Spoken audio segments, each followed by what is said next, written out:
بسم الله والصلاة والسلام على رسول الله لا إله إلا الله وحده لا شريك له له الملك وله الحمد وهو على كل شيء قدير لا إله إلا أنت سبحانك إني كنت من الظالمين. السلام عليكم ورحمة الله وبركاته. سو دواad أصحaabta qiimaha iyo qaaya badan, jimco wanaagsan, jimco mubaarak, kulligiinba khayr iyo nabad baan idin rajaynayaa. Asxaabta cusub iyo asxaabta hore ila joogtay kulligiinba waa mahadsantihiin. kusoo dhawaada jarankayga ama jarankeena xalka nolosha. Maanta waxaan ka hadlayaa 3 wax oo Soomaali isku caydo, especially hablaha inta badan dumarka is caaya. Marka 3 wax oo dumarka isku caayaan ayaan maanta ka hadlayaa. Ka ugu horeeya waxa weeye da'da gabowga. Dadku aad bay gabowga isugu caayaan. Gabowgana intii runtii wadankan joogno waxa laga yaqaan waxay yiraahdaan age is wisdom. Marka age waxa uu yaqaan runtii qofku markuu da' weyn gaaro aad baa loo qiimeeyaa. Waxay yiraahdaan qof kasta qofku ka weyn yahay ayuu ka khibrad badan yahay, ka experience badan yahay, ka maskax badan yahay. Marka age-ka meesha aan joogno da'da aad baa loo soo dhaweeyaa. Laakiin waxaad moodaa Soomaalidu isku caayaan oo qof uu ka yar yahay buu kala fiican yahay. Waxaad arkaysaa dadka inta badan waa qof weyn, waa qof gaboobay la leeyahay. Marka runtii da'du ceeb maaha, da'du waa sharaf. Rasuulku sallallahu alayhi wasallam wuxuu yiri qofka hadduu Ilaahay cimri siiyo uu kaga faa'iideysto adduunyada oo ku cibaadeysto wuu ka fadli badan yahay qofka yaraanta ku dhintay. Marka runtii da'du ceeb maaha, da'du waa sharaf iyo qiimo. Qofka maskax bay u kordhisaa, khibrad bay u kordhisaa. Marka qof ka weyn yahay ayuu ka experience badan yahay, ka maskax badan yahay, ka waaya aragsan yahay. Marka runtii da'du ceeb maaha. Da'dana qofku ma dooran karo isagu intuu gaadhayo. Ilaahay baa ugu talagalay qof kasta age inuu gaadho. Laga yaabaa dadka qaar 20 jir gaaraan, qaar 40 gaaraan, qaar 60 gaaraan. Marka qof kasta Ilaahay levelku ugu talagalay ayuu ku dhimanayaa. Ka daranta qof weligii yaraanaya ma jiro. Qof kasta wuu gaboobayaa. Haddaad maanta qof da' yar tahay, 30 jir tahay, 20 jir tahay, beri waxaad noqon doontaa 60 jir, 70 jir. Mar baa jiri doonta aanad socon karayn, aad u baahanto in baakoolada lagu soo qaado, aanad kici karayn, aad caawin u baahan doonto. Marka wax weligii jiraa ma jiro.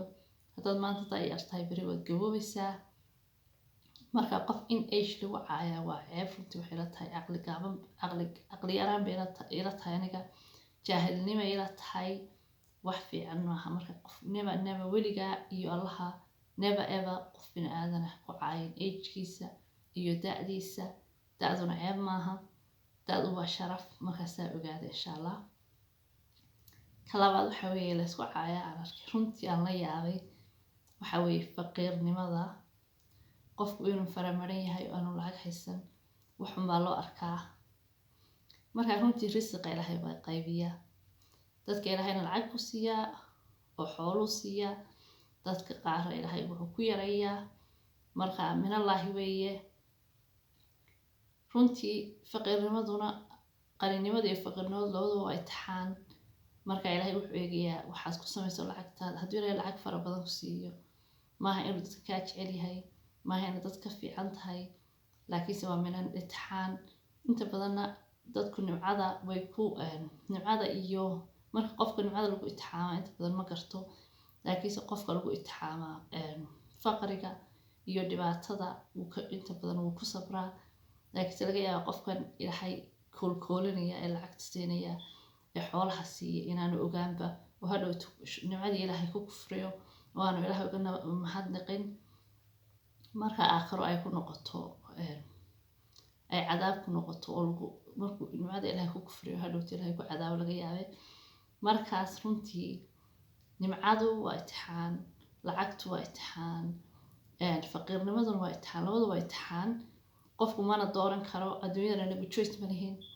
Wax kasta waa min Allahi. Ilaahay bay noo doorto wax kasta. Marka never ever noloshiina inta nooshiin qof bini aadan ah ku caayina faqiirnimo, inaanu lacag haysan, inuu faramadan yahay, inuu gaajoonayo. waxaas wax la isku caayo runtii maaha, waa ceeb. haddaad aragto qof faqri ku caayana waa qof aan cilmigiisu aada u dheerayn oo aan maskaxdiisu bad weyneyn. marka is narrow mindedness maaha wax runtii wax fiican maaha inaad qofku caydo faqiirnimo iyo lacag faramanaan iyo gaajo. markaas taas waa important inaad maskaxda ku qabsano oo ogaano wax kasta inay ilaahay ka timi xaggiisa. saddexaad waxa weeyaan kula yaaba dadka Soomaalida waxa weeye dadka madowgii ku caayaan. qofku ka madow yahay, gabadha ka madowdahay ay ku caayaan. waxaasuna cuqdad bay dadkii runtii cuqdad bay ka qaadan hablaha bridge-ka ismarinaya is cadaynaya inta badan wax kale maaha. waxa weeye caydan iyo waxaan leeyahay wad madowdahay, tana kaa qurux badan, adigu ma qurux badnid. marka qof madow haddaad ku caydo, kalarku waa xag ilaahay buu ka yimaadaa. Afrikaan baynu wada nahay, wada Soomaali baynu nahay. xitaa haddii kalarkeenu yara kala dabacsan yahay oo kalarkeenu yara kala cas yahay, it doesn't mean inaynu kala fool xunahay. It just means qof kasta ilaahay siduu abuuray weeye. abuurtuna xagga ilaahay bay ka timaadaa.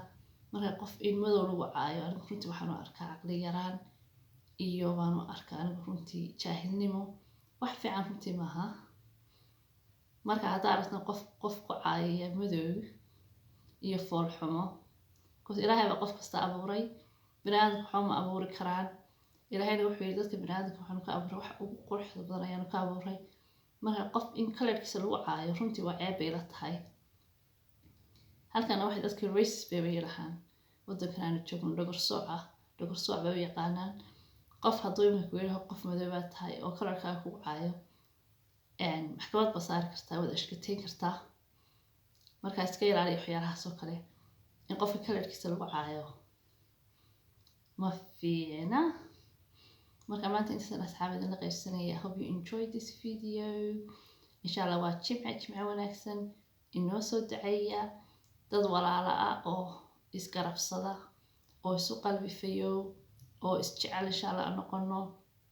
qofna qof kama fiicna. qof kasta qabri yar baa lagu ridayaa. qof kasta ilaahay buu noqonayaa. qof kasta wuu dhimanayaa. qofna weligii ma waarayo. si kasta aad u da'yar tahay oo qurux badan tahay, adduunyada ma joogaysid. si kasta aad u da'yar oo qurux badan tahay, waad ka gaboobaysaa, waad fool xumaanaysaa. marka waxaa fiican qofku inuu ilaahay isku xidho oo dadka respect siiyo oo bini'aadamka ilaahay xishmeeyo oo soo dhaweeyo oo wanaag iyo sharaf kula dhaqmo. waxyaalaha aynu ku dhaqanno ee ceebta ana waa inaynu iska dayno oo dad qalbi fiican noqono. wax xasadka iyo xanta waxaasoo dhan waa inaynu inshallah iska dayno kulligeenba, me included, aniguna waan ku jiraa. marka dad inshallah qalbi wanaagsan aan noqono, aan isu ducayno. qof kasta akhriisa u shaqaysto. adduunyada waa laga tegayaa, qofna weligii ma noolaanayo. marka dardaarankayga jimcaha waa intaas. respect aan isa siino, aan isa soo wada dhaweyno. inshallah khayr iyo nabad baan jirkeena. assalaamu calaykum waraxmatullaahi wabarakaatu.